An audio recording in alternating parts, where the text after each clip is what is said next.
Dito ko na nga pala pinag-almusal si Ate Yumi sa kwarto kasi nga tinanghali na nga kami ng gising. Napuyat nga pala ang mami Roan nyo. Kakain niya nga is agad ko na nga siyang pinaligo at inihanda ko na nga pala yung mga gagamitin niya sa school. Eto nga at mabilisan ko na nga ihinanda ang lahat ng gamit niya. Pero syempre ako pa rin naman ang nagpaligo sa kanya para mas maayos nga.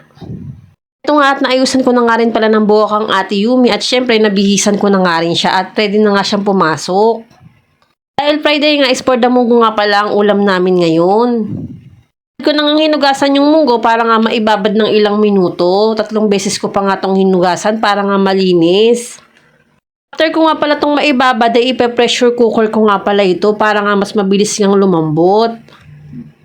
Habang nakasala nga pala ito sa pressure cooker is naisipan ko na nga palang gumawa muna ng yelo. After ilang buwan nga naming walang tinda is ngayon ko nga lang din talaga naisipang gumawa ng yelo.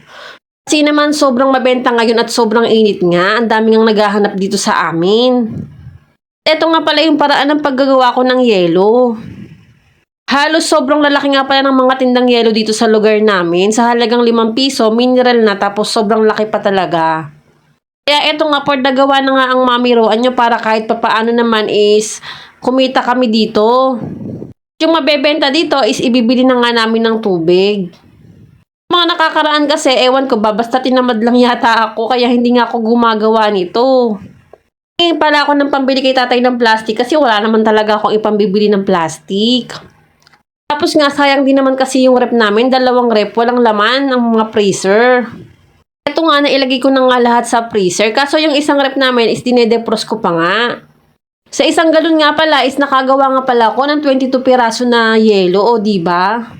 Ito nga pala yung munggong niluto ko. Bigla na lang ang nawala yung mga binidyo ko kanina. Sayang nga yung effort ko. Paggigisa ko, pati nga yung pagkain ko is nawala nga. Ba't kaya ganun? Siyempre, okay lang to at least na video ko pa nga tong nailuto kong munggo at sobrang sarap nga ng pagkakaluto ko. Umakyat nga pala muna ako sa kwarto at naisipan ko nga munang mag-vacuum kasi nga medyo maaligasgas na nga rin tong sahig namin.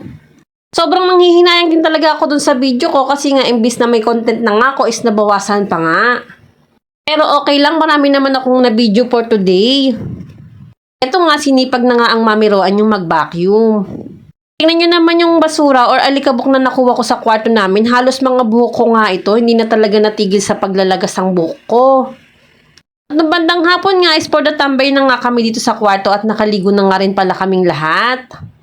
Medyo nalulungkot nga ako kasi nga hindi nga pala ako nakapunta sa birthday ni tatay.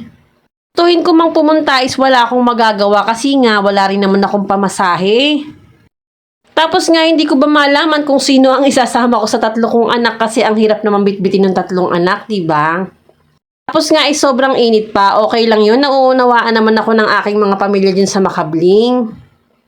Eto nga at nagugas na nga lang pala ako ng mga pinagdedehan ng aking mga anak at sobrang dami nga pala nito. Kaya nga pala ng nanay ko, isusunduin na nga lang pala nila ako dito para man maki-birthday kay tatay. Hindi naman naganda ng marami si tatay, yung simpleng kainan lang, yung tipong sama-sama lang ang pamilya. Kaso syempre sabi ko, wag na nga lang at baka maistorbo pa nga yung magsusundo sa akin. Pero alam ko naman na nauunawaan ni tatay yung sitwasyon ko kaya hindi na rin talaga ako nakapunta. O siya, happy birthday po ulit, tatay. Nawa po ay lagi kayong maging masigla at malakas. Yan po ang lagi naming dasal sa inyo ng inyong mga anak. Ito nga at matatapos na rin akong maghugas. O siya, hanggang dito na lang po muna. Salamat po sa panonood. Bye!